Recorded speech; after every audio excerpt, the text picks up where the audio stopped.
विद्या भारती आदर्श शिक्षण समिति बाड़मेर द्वारा संचालित ऑनलाइन क्लासेज में आप सभी का हार्दिक स्वागत और अभिनंदन। आज हम कक्षा चतुर्थी विषय पर्यावरण का पाठ पेड़ पौधों की देखभाल नामक शीर्षक के माध्यम से हम जानेंगे कि हमें पेड़ पौधों से क्या क्या सामग्री प्राप्त होती है, साथ ही पेड़ हमारे लिए किस प्रकार उपयोगी है और हमें पेड़ पौधों की देखभाल क्यों व कैसे करनी चाहिए, किस लिए हम पेड़ पौधों की देखभाल करें, पेड़ पौधे हमारे लिए क्या करते हैं या उनको कैसे हमें सुरक्षित रख सकते हैं। ठीक है, चलिए। तो यहाँ पे आपको एक बहुत ही हरा भरा पेड़ दिख रहा है और पास में बहुत सारी हरियाली, इसलिए यदि अच्छे पौधे होंगे, पेड़ पौधे होते हैं तो वातावरण भी बहुत ही सुनहरा रहता है, बहुत ही अच्छा रहता है। तो अब हमें पेड़ पौधों की देखभाल तो करनी है, परंतु पहले हम ये जान लें पेड़ पौधों से हमें प्राप्त क्या होता है ताकि हम उसकी देखभाल अच्छे से कर सकें। तो वृक्षों से हमें लकड़ी, घास, गोंद, resin, rubber, fibre, silk, tannin, latex, बांस, कैन, कत्था, सुपारी, तेल, रंग, फल, फूल, बीज तथा औषधियाँ प्राप्त होती है। ये तो हमें प्रत्यक्ष रूप से प्राप्त होती है पेड़ पौधों से, कि हमें ये सारी सामग्री पेड़ पौधों से प्राप्त हो जाती है। परंतु कुछ ऐसी सामग्रियां हैं पेड़ हमारे लिए अप्रत्यक्ष रूप से भी लाभ करते हैं। जिस प्रकार उसमें से पहला उदाहरण है कि वर्षा करवाना, जहाँ अधिक पेड़ होंगी वहाँ अधिक वर्षा होगी। उसके बाद दूसरा हो गया जो हमारे चारों तरफ पे पर्यावरण प्रदूषण होता है, गाड़ियों से होता होगा, फैक्ट्रियों के धुएं से होता होगा, अनेक प्रकार की विभिन्न प्रकार की रासायनिक गैसों से होता है। हमारा जो पर्यावरण है वो खराब हो जाता है, तो उसको शुद्ध करने का काम भी कौन करता है? पेड़ पौधे करते हैं। तो वर्षा करवाते हैं और साथ में जो ज़मीन की जो ऊपर की परत होती है उपजाऊपन, उसे हटने से रोकते हैं और साथ में पर्यावरण प्रदूषण को रोकते हैं। तो अप्रत्यक्ष और प्रत्यक्ष रूप से दोनों तरफ से हमारे लिए पेड़ बहुत ही उपयोगी है। अब पेड़ पौधों की देखभाल जो हमारा पाठ है उसी शीर्षक के माध्यम से हम पाठ पढ़ना शुरू करेंगे। ठीक है, हम अपने आसपास तरह तरह के पेड़ पौधे देखते हैं। ये पिछले वीडियो में कुछ इसका अध्ययन कर चुके हैं, तो ये हम एक बार वापस रिवीजन के तौर पर करेंगे और कुछ हम नया जानेंगे। ठीक है, तो देखते रहिए। हम अपने आसपास तरह तरह के पेड़ पौधे देखते हैं। कुछ पेड़ पौधे अपने आप उग जाते हैं, कुछ को हम उगाते हैं। पेड़ बड़े होते हैं और पौधे छोटे होते हैं, यानी कि आसपास देखते होंगे। कुछ को तो हम वृक्षारोपण करते हैं, तो वृक्षारोपण के उसको बहुत ही देखभाल करनी पड़ती है, परंतु बड़े हो जाते हैं। परंतु कुछ हम देखते हैं जैसे वन में, जंगल में देखते हैं तो अपने आप ही पेड़ पौधे उगते रहते हैं, उनको देखभाल नहीं करते, फिर भी वो पेड़ पौधे हो जाते हैं बड़े। तो कुछ अपने आप उगते हैं, कुछ को हमें उगाना पड़ता है। पेड़ होते हैं वो बड़े होने के बाद उन्हें पेड़ कहते हैं और जब छोटे रहते हैं तब उसे कहते हैं पौधे। पेड़ पौधों का कुछ भाग भूमि के अंदर होता है और कुछ बाहर होता है। पेड़ पौधों की भूमि के अंदर वाले भाग को कहते हैं जड़। जड़ों के काम पढ़ रहे हैं तो सबसे पहले जड़ को पढ़ना पड़ेगा। और जड़ किसे कहते हैं? जड़ वो भाग जो पेड़ का जमीन के अंदर वाला हो, बाहर वाला नहीं, जो भूमि के अंदर हो, जो हमें दिख नहीं पाता है, उसे कहते हैं जड़। यानी कि जो जहाँ से पेड़ शुरू होता है वहाँ से तना होता है, परंतु तने से नीचे वाला भाग जो जमीन के अंदर होता है उसे कहते हैं जड़। जड़ों के कुछ काम भी हैं। जड़ें पेड़ पौधों को भूमि पर स्थिर रखती है ताकि वो नीचे न गिरे, हवा से, पानी से और किसी प्राकृतिक आपदा से वो नीचे न गिरे, इसलिए वो क्या कर रही है? स्थिर बना के रखती है, एक जगह खड़ा करती है। भूमि से जल एवं लवण सोखती है, जल और लवण जिससे पेड़ पौधा अपना भोजन बनाते हैं। जिससे वो अपनी भोजन बना सके, वो जल और लवण कहाँ से लेती है? भूमि के अंदर से लेती है। कौन लेती है भाई?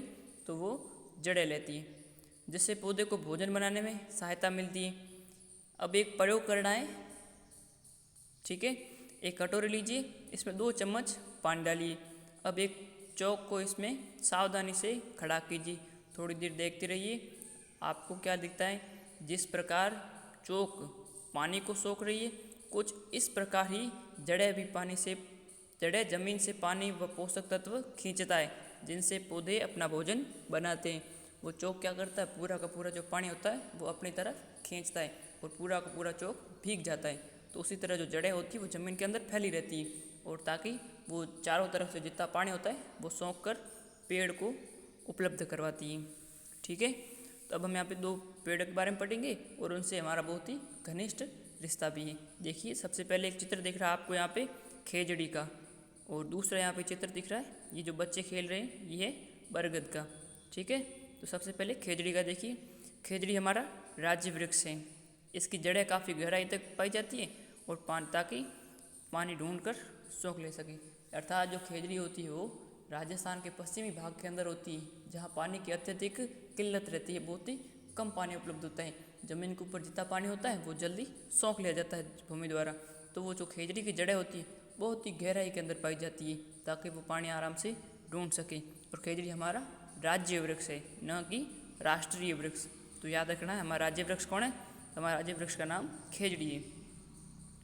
अब दूसरा है बरगद। बरगद हमारा राष्ट्रीय वृक्ष है। बरगद के पेड़ की शाखाओं की निकली जड़ें लंबी होती जमीन तक पहुँच कर मिट्टी में चली जाती है। जो बरगद की शाखाएं होती हैं, अब जब खेजड़ी की तो जड़ें होती बहुत ही लंबी लंबी, परंतु जो बरगद होता है उसकी शाखाएं होती हैं, उसकी शाखाएं ज़मीन के अंदर वापस घुस जाती है। देखिए आप बच्चे खेले उन्हीं शाखाओं से ही, और वही शाखाएं धीरे धीरे ज़मीन से टच करती है। तो ये क्या शिक्षा देती है, कितना ही बड़ा हो जाओ परंतु ज़मीन से जुड़े रहा करो। ठीक है, ज़मीन से जुड़े रहा करो।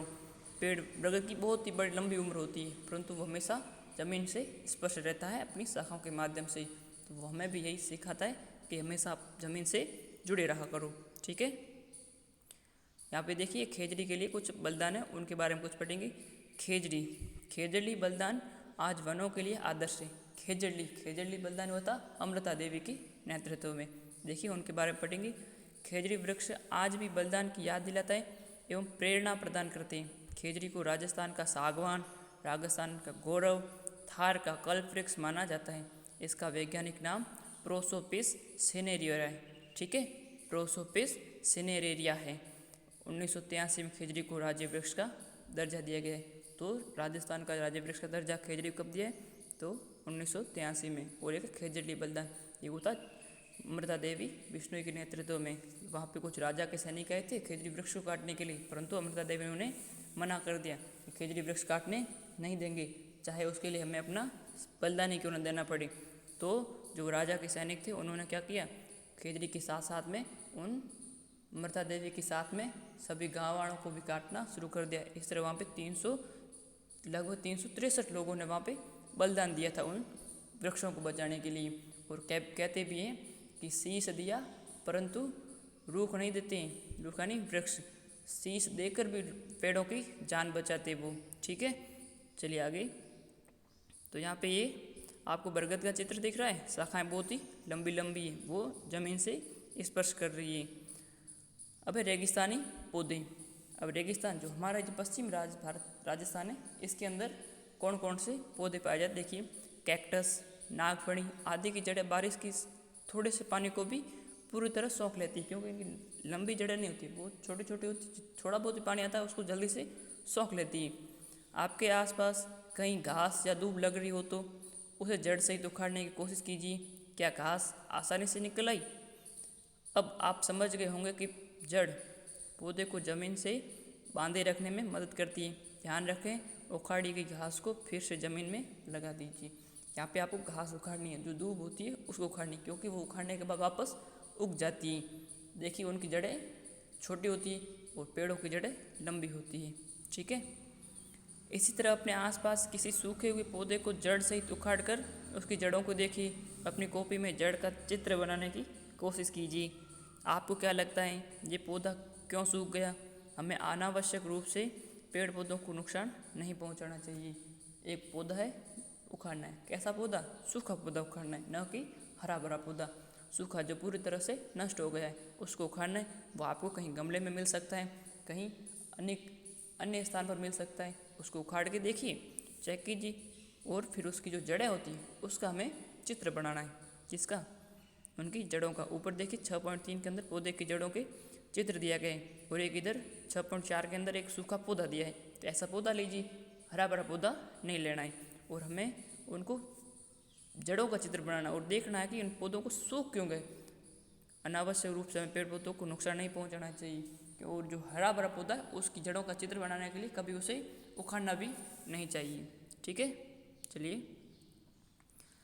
तना होता है जो पौधे का मुख्य भाग है। तने ऊपर पत्तियाँ, शाखाएं, टहनियाँ, फल फूल लगते हैं। अब हमने जड़ों के बारे में तो पढ़ लिया। अब जड़ों से ऊपर और पत्तियों से नीचे का भाग जो होता है, बीच का मध्यम भाग, उसे कहते हैं तना। और तना होता है पौधे का मुख्य भाग होता है। ठीक है। तने के ऊपर पत्तियाँ होती हैं, शाखाएँ होती हैं, टहनियाँ होती हैं, फल और फूल लगते हैं। तना पेड़ का सबसे मजबूत भाग है। यह पेड़ को सहारा प्रदान करता है, पत्तियों द्वारा बनाए गए भोजन को जड़ों तक पहुंचाता है तथा जड़ों द्वारा अवशोषित जल व खनिज लवणों को पत्तियों तक पहुंचाता है। जो जड़ों द्वारा पानी और लवण सोखते ही वो तने को पहुंचाती है और तना उसको पत्तियों तक पहुंचाता है और पत्तियां उसे क्या करती है, भोजन निर्माण करती है, ताकि जो पेड़ पौधा या पेड़ है वो हष्टपुष्ट रह सके, वो जले नहीं, वो नष्ट न हो, उसको आवश्यक पोषक तत्व प्रदान करता है। तो होता है पौधा। तने के बाद है, कई पौधे के तने मुलायम होते हैं। मुलायम मतलब वो स्थिर नहीं खड़े रह सकते, सीधा करोगे तो वो नीचे गिर जाता है। तो मुलायम होते, बहुत ही कोमल होते हैं। आपने कई फूलों, सब्जियों की बेल को देखा होगा। इनका तना इतना मुलायम होता है कि पौधा सीधा खड़ा नहीं रह सकता है। इन तनों से तंतु निकलते हैं। आपने अभी देखा होगा, जो वर्षा ऋतु है, खेतों में बहुत सारे देखे होंगे, बेल होती है। तो वो दूसरी भी बेल होती है, जैसे विद्यालय में लगी होगी, घर में लगी होगी, जो एक किसी के सहारे के माध्यम से ऊपर चढ़ती है, फूलों के सहारे से। फूलों की बेल होती है बहुत सारी, पर वैसे वैसे खेतों में आजकल बहुत होती है। तो वो जो बेल होती है उसके भी तना होता है, परंतु वो कैसा होता है, बहुत ही मुलायम होता है। आप उसको सीधा करोगे वो नीचे गिर जाता है। तो ऐसी जो बेलें होती हैं उनके बीच बीच में तंतु लगे रहते हैं। तंतु मतलब एक धागे नुमा संरचना निकल रहती है।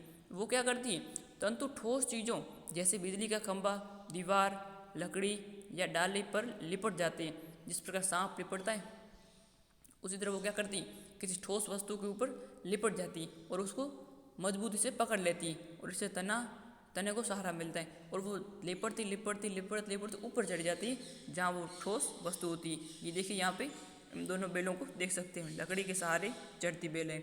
ये ऊपर से लिपट कर ऊपर चढ़ रही है। ठीक है। तना इनकी भी होता है, परंतु इनके तना मुलायम होता है। अब कुछ प्रश्न कक्षा कार्य में करेंगे। तो यहाँ पे कुछ प्रश्न दिए, पेड़ और पौधों में अंतर क्या है। तो पेड़ बड़े होते हैं और पौधे छोटे होते हैं।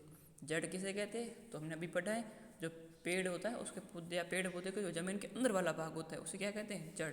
और ऊपर के भाग को कहते हैं तना। तने के ऊपर पत्तियाँ, शाखाएँ और फल फूल होते हैं।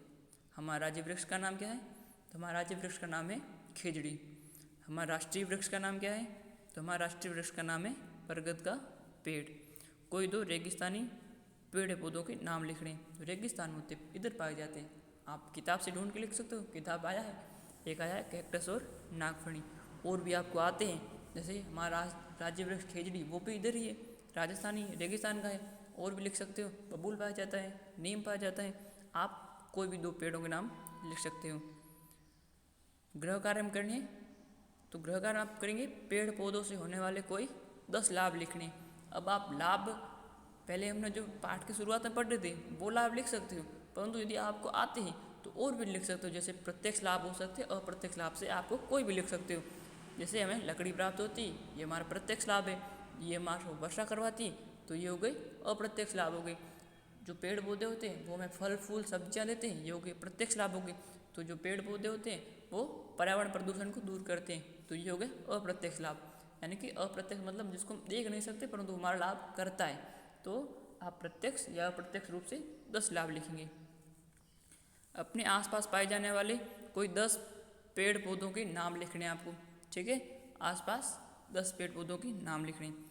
पेड़ पौधों की जड़ों का क्या काम होता है, जड़ें होती है उसका काम लिखना, कार्य लिखना है आपको। और तने का काम लिखना है, तना होता है वो किस काम आता है। ठीक है, धन्यवाद।